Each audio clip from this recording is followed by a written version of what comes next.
Australia ने खेल के चौथे दिन नेशनल स्टेडियम कराची में अपनी दूसरी नामुकम्मल इनिंग्स 81 रन एक खिलाड़ी आउट से दोबारा शुरू की, मगर सिर्फ 16 रन के इजाफे के बाद मार्नोस लबुसाक ने 44 रन पर शाहीन शाह अफरीदी की गेंद पर बोल्ड हुए और पैट कमिंस ने 97 रन 2 खिलाड़ी आउट पर ऑस्ट्रेलिया की दूसरी इनिंग खत्म करने का ऐलान कर दिया। पाकिस्तान को मैच जीतने के लिए 506 रन का हदफ मिला। पाकिस्तान की जानिब से इनिंग का आगाज़ करने के लिए पिंडी टेस्ट की दोनों इनिंग्स में सेंचुरी बनाने वाले इमामुल हक और डेब्यू सेंचुरी स्कोर करने वाले अब्दुल्ला शफीक आए, लेकिन Imamul Haq ऑस्ट्रेलवी off spinner Nathan Leone की गेंद पर LBW हो गए। क्लियर आउट होने के बावजूद इमामुल हक ने शौरा आफाक अंपायर अलीम डार के फैसले के खिलाफ रिव्यू लिया और पाकिस्तान को एक रिव्यू से हाथ धोना पड़ गए।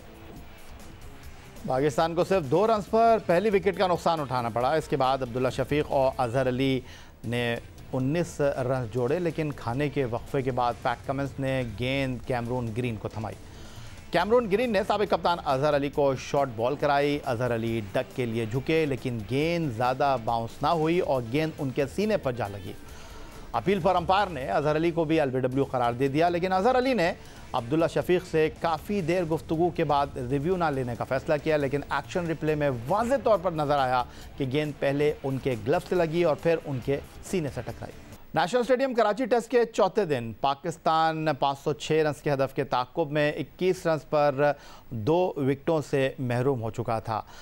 पिंडी टेस्ट की दोनों इनिंग में सेंचुरियां स्कोर करने वाले इमामुल हक और पिंडी टेस्ट मैच की पहली इनिंग में 185 रन बनाने वाले अजहर अली के आउट होने के बाद तीसरे विकेट पर ओपनर अब्दुल्ला शफीक के साथ कप्तान बाबर आजम ने जिम्मेदाराना बैटिंग करते हुए 506 रन के हदफ के ताक़ुब में पाकिस्तान टीम की मुश्किलात को कम किया और दोनों खिलाड़ियों के दरमियान तीसरी विकेट पर सेंचुरी शराकत ने इस बात को ज़ाहिर कर दिया कि कराची टेस्ट मैच चौथे ही दिन अपने इख्तिताम को पहुंचेगा। एक ब्रेक लेंगे। ब्रेक के बाद हमारे साथ मौजूद होंगे टेस्ट फास्ट बॉलर सिकंदर बख्श, टेस्ट ऑलराउंडर यासिर अरफात और सीनियर सहाफ़ी अब्दुल माजिद भट्टी। उनसे गुफ्तगू होगी नेशनल स्टेडियम कराची के दूसरे टेस्ट मैच के चौथे दिन के खेल पर।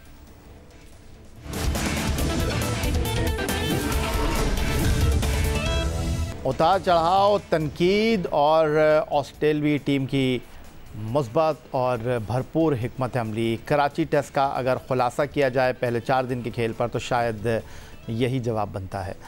इस वक्त नेशनल स्टेडियम कराची से टेलीफोन लाइन पर हमें ज्वाइन कर रहे हैं सीनियर स्पोर्ट्स जर्नलिस्ट, रोज़नामा जंग कराची के क्रिकेट कॉरेस्पॉन्डेंट अब्दुल माजिद भट्टी साहब। लंदन से टेलीफोन लाइन पर हमारे साथ मौजूद होंगे टेस्ट ऑलराउंडर यासिर अरफात साहब और कराची स्टूडियो में हमारे साथ मौजूद हैं क्रिकेट के सिकंदर, test fast bowler Sikandar Bakhsh साहब। गुफ्तगू की शुरुआत सिकंदर बख्श साहब आपसे ही करना चाहूँगा।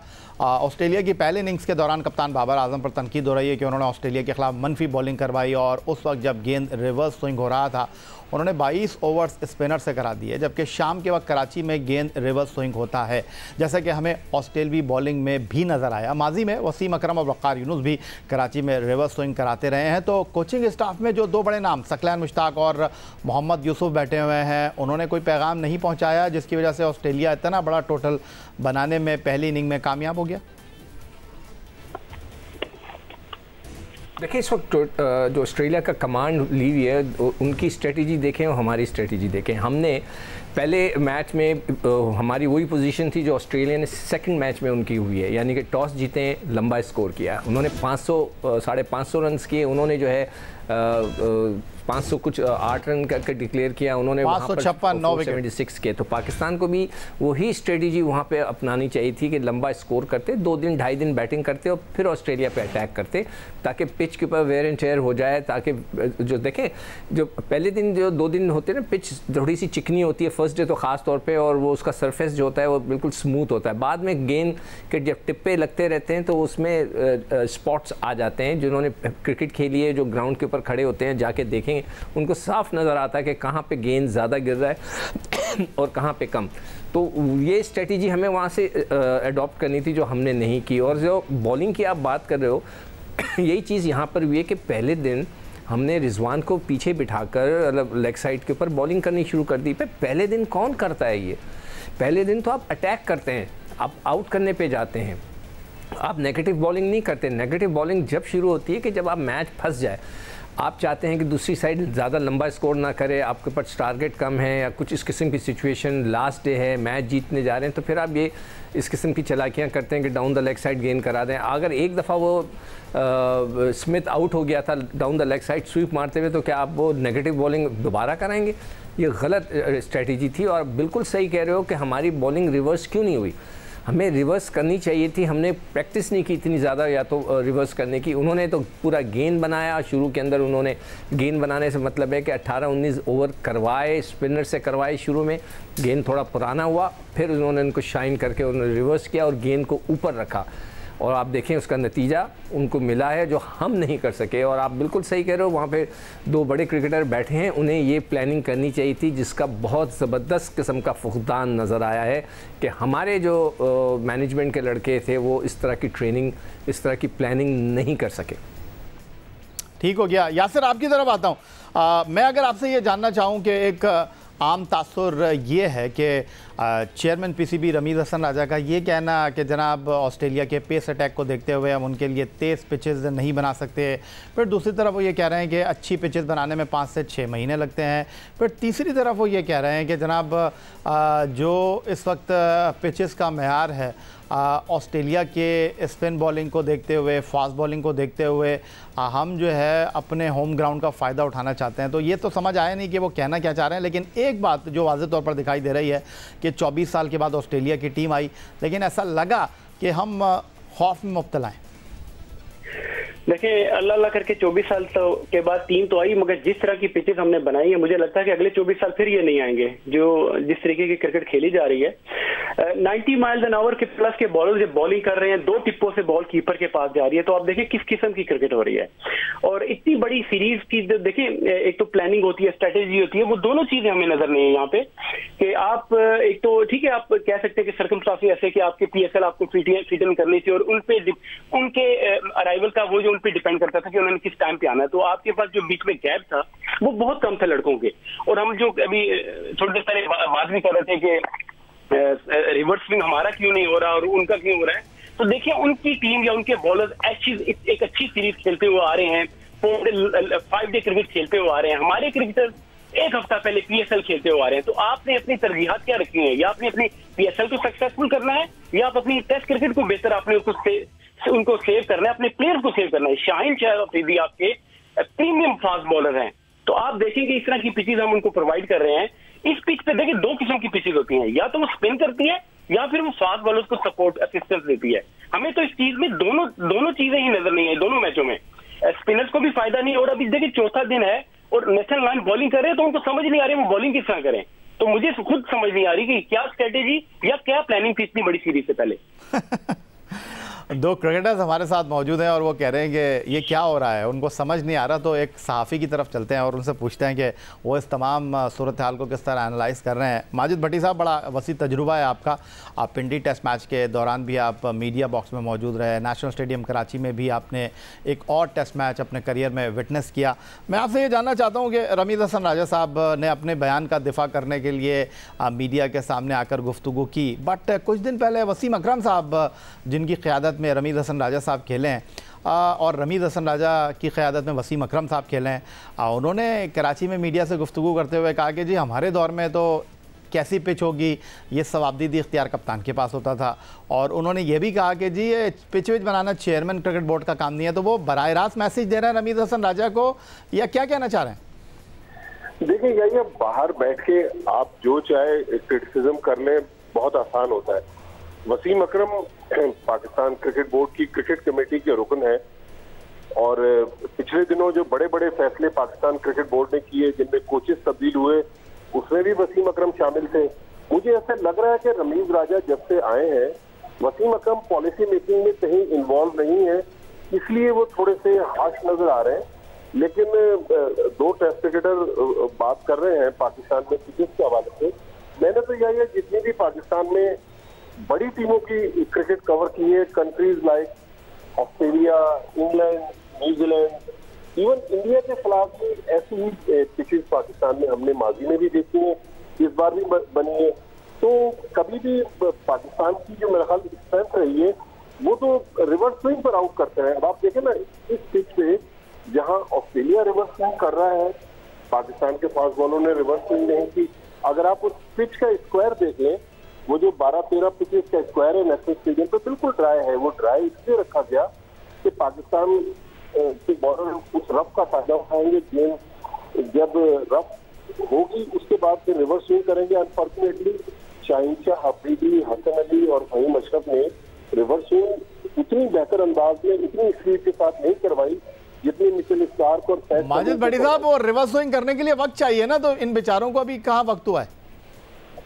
देखिए वक्त नहीं, वो जो एक उसको आर्ट कह लें या माजी में जो भी होता था, यासिर अरफात बेहतर डिस्क्राइब करेंगे, वो चीजें तो देखिए अब हो नहीं सकती ना। आपको पता है ना, पहले 4-5 ओवर के बाद चेंज हो जाती थी, वो रिवर्स स्विंग का तो दौर गुजर गया। अब तो 25-25, 28-28 कैमरों के साथ सीरीज कवर हो रही है। लेकिन पिचेस के मामले में जिस तरह पाकिस्तान क्रिकेट बोर्ड ने मीडिया की क्रिटिसिज्म के बाद, पब्लिक की क्रिटिसिज्म के बाद पैनिक बटन दबाया है।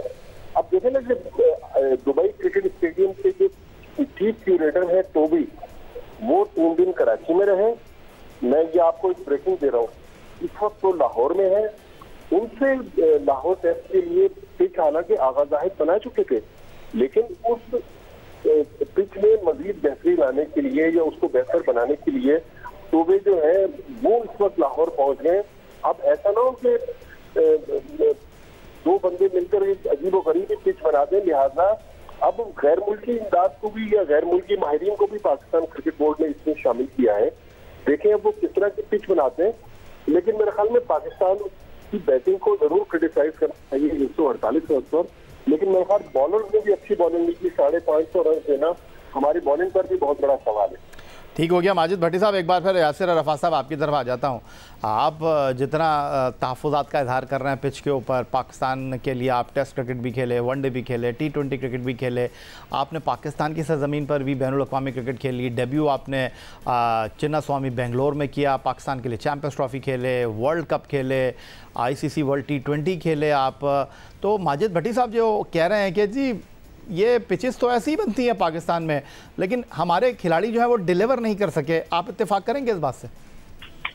देखिए, अगर अभी माजिद भाई भी बात करते रिवर्स स्विंग की और सिकंदर भाई ने भी बात की रिवर्स की, थोड़ी सी मैं यहाँ चीज ऐड कर दूं। देखिए, मैं बड़ा ही हैरान हूं कि हमारे प्लेयर्स पे वर्कलोड का जो हम लोग बात करते हैं, कोई भी हमारे प्लेयर्स के वर्कलोड का कोई भी चेक एंड बैलेंस उस पर रखा नहीं जा रहा। अभी हमारे प्लेयर नॉन स्टॉप क्रिकेट खेलते हुए आ रहे हैं, और रिवर्स और पेस के लिए रिवर्स स्विंग के लिए आपको एक तो पेस की जरूरत होती है, जो कि हमारे बॉलर्स में है तो है, मगर वो 4 ओवर की पेस है।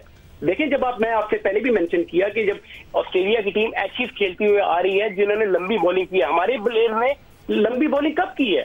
2-2.5 महीने पहले वो जो सीरीज को खेले थे बांग्लादेश के खिलाफ या वहां पे खेले थे, उसके बाद तो उन्होंने लंबी बॉलिंग की ही नहीं। तो आपको एक तो पेस के लिए एक तो पेस चाहिए, रिवर्स के लिए उसके साथ टेक्निक चाहिए आपकी।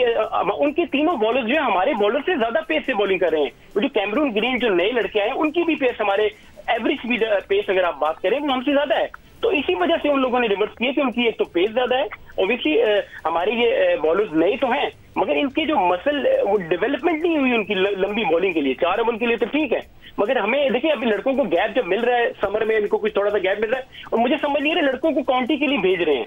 अब आप उन लड़कों को थोड़ा रेस्ट कराएं, उनको फ्रेश रखें, अगली कोई सीरीज या वर्ल्ड कप 50 ओवर आगे आ रहा है। तो ये जो वर्कलोड की बात हम करते हैं वो इसीलिए करते हैं कि आपको इंपॉर्टेंस देनी है अपने नेशनल क्रिकेट को, अपनी टेस्ट क्रिकेट को। मेरा ये लीग है, PSL होगी, जो बाकी लीग हैं, उनमें से अपने जो आपके A कैटेगरी के ये जो भी टॉप के प्लेयर्स हैं, उनको पिक एंड चूज करके मैचेस खिलाएंगे। अदरवाइज हम पास में बात करते हैं, हमारे प्लेयर्स रिवर्स करते थे, लेकिन उस टाइम क्रिकेट कम होती थी, ये लीग नहीं होती थी। हमारे प्लेयर्स की वेयर एंड टेयर इन लीग में ही हो जाती है। जो उनका प्राइम होता है, जो उनमें जूस होता है फास्ट बॉलर्स में, वो इन लीग में खत्म हो जाता है। तो हमें थोड़ा सा पिक एंड चूज अपने प्लेयर्स, जो कि स्पेशली जो हमारे कॉन्ट्रैक्टेड प्लेयर्स हैं, उन पे थोड़ा सा हमारा वर्कलोड का ख्याल करना पड़ेगा। बहुत अच्छी बात की यासिर अरफात साहब आपने। एक बार फिर सिकंदर बख्श साहब आपकी तरफ आ जाता हूँ। ये बात कि पाकिस्तान दुरुस्त रिव्यू लेना कब सीखेगा? इमामुल हक जिन्होंने पिंडी टेस्ट की आसान पिच पर तो रन्स के अंबार लगा दिए, दोनों इनिंग में सेंचुरियाँ स्कोर की, लेकिन जहाँ थोड़ी मुश्किल हुई इमामुल हक भी हिम्मत हार गए और वाज़े आउट होने के बावजूद रिव्यू लेकर उसको ज़ाया कर दिया। फिर साबिक कप्तान अजहर अली ग्लव्स पर गेंद लगने के बावजूद रिव्यू ना ले सके। इन चीज़ों को आप किस तरह देख रहे हैं? यार ये रिव्यू जो है ना, कई दफ़ा लोग सेल्फिश हो जाते हैं। मैंने तो कई बैट्समैनों को देखा वो इतने सेल्फिश हो जाते हैं, उनको पता होता है।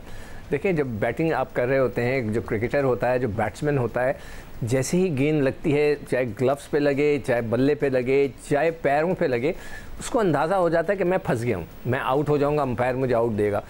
आप कई दफ़ा रिएक्शन देखें, जैसे ही गेंद पैड पे लगता है, एकदम से बैट्समैन ऐसा करके अंपायर की तरफ देखता है, उसको पता होता है कि मैं बीच में खा गया हूँ, मैं आउट ना हो जाऊँ। और अगर उसका बल्ला लगता है तो फ़ौरन बल्ला दिखा देता है कि मेरा बल्ला जो है गेंद बल्ले पे लगी। एक नेचुरल रिएक्शन होता है, कॉट बिहाइंड होता है, एकदम से वो पलट के पीछे ज़रूर देखता है कि कैच उसने पकड़ा, अगर मिस हो जाती है तो वो क्यों देखेगा। तो ये रिएक्शंस होते हैं और बैट्समैन को पता होता है कि उसके साथ क्या हुआ है। आप बिल्कुल सही कह रहे हो, जब गेंद लगी थी उसको, इमाम को तो लग रहा था, जैसे ही लगी हमारे मुंह से निकला ये आउट हो गया, और वो वाकई आउट था। मगर उसने थोड़ा सा सेल्फिश दिखाई और उसने बोला कि नहीं जी ये रिव्यू मैं लेना चाहता हूँ। वो चांस लिया उसने, हालांकि अभी चांस लेने के लिए भी दूसरे प्लेयर्स भी बाकी हैं। और दूसरी तरफ अजहर का देखें तो मैं हैरान हूँ कि उसने क्यों नहीं रिव्यू लिया। क्या उसको महसूस नहीं हुआ कि गेंद टच करके गई है उसके ग्लव्स को? 100% महसूस होना चाहिए। कैसे हो सकता है कि उसको महसूस ना हुआ हो? और दूसरी चीज़ ये कि वो जिस तरह अगर आप उसको दिखाएं, क्या वो डक क्या करते हैं मुझे ये नहीं समझ में आया। आंखें बंद करके कबूतर की तरह, कहते हैं ना कि बिल्ली को देख के कबूतर आंखें बंद कर लेती है, आंखें बंद करके ऐसे झुक जाते हैं और गेंद की तरफ निगाह नहीं होती, गेंद इधर से आ रही है, निगाहें आपकी ज़मीन के ऊपर होती हैं। तो ये मुझे तो नहीं समझ में आया। हमारे दौर के क्रिकेटर्स इस तरह नहीं करते थे, जबकि हमारे पास हेलमेट भी नहीं थे। तो ये रिव्यू लेना जो है ना एक बहुत बड़ा और बड़ा ही, जब फील्डिंग कर रहे थे उस वक्त तो आसान होता है, उस वक्त तो विकेट कीपर आपको जो है गाइड करता है, मगर बैट्समैन खुद उसको पता होना चाहिए कि वो कब आउट हो गया और रिव्यू लेके ज़ाया ना करे। बहुत शुक्रिया आपका test fast bowler Sikandar Bakht, बहुत शुक्रिया आपका टेस्ट ऑलराउंडर यासिर अरफात और सीनियर सहाफ़ी अब्दुल माजिद भट्टी साहब, आपका बेहद शुक्रिया कि हमारे साथ टेलीफोन लाइन पर मौजूद थे। यही आज का हमारा ये प्रोग्राम था। ट्विटर पर आप हमें फॉलो कर सकते हैं, फेसबुक पर हमारा पेज score.geo न्यूज़, जहाँ जाकर आप इस प्रोग्राम की क्लिप्स एक बार फिर देख सकते हैं, और आप हमें ईमेल कर सकते हैं, अपनी राय से आगाह कर सकते हैं score@geo.tv पर। इस दुआ, इस उम्मीद, इस तवक्को के साथ कि पाकिस्तान में खेल और खिलाड़ी तरक्की करते रहें, सैयद याहिया हुसैनी को स्कोर की पूरी टीम के साथ अगले प्रोग्राम तक के लिए इजाज़त दीजिए। अल्लाह हाफ़िज़।